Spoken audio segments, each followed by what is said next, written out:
সব দুঃখ কি শুধু আমারই হয়? আমি বুঝি না ভাই, ভালো সময়টা আমার এত কম কেন? যখন একটু ভালো থাকি তখনই দুঃখ এসে আমাকে একদম আষ্টে পৃষ্ঠে ধরে।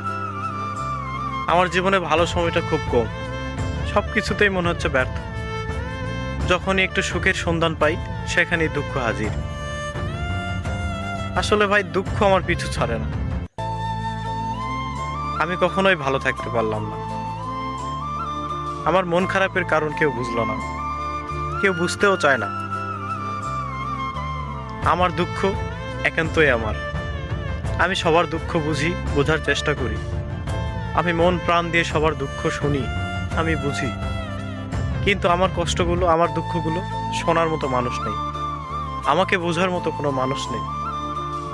যারা আসে ক্ষণিকের জন্য, তারা নিজ ইচ্ছায় আসে, আবার নিজ ইচ্ছায় চলে যায়। মাঝখানে শুধু আমাকে এক আকাশ সমান দুঃখ দিয়ে যায়। আর কত ভাই এভাবে? আমি যতবার মানুষকে বিশ্বাস করেছি, ঠিক ততবারই আমি ঠকেছি। তবে ঠকার পরেও একটা শান্তি লাগে, সেটা হচ্ছে নিজের মনকে আমি বুঝাতে পারি যে আমি কাউকে ঠকাইনি। একটা কথা কি জানেন, আমি বিশ্বাস করে হেরে যেতে চাই, তবে প্রতারণা করে জয়ী হতে চাই না।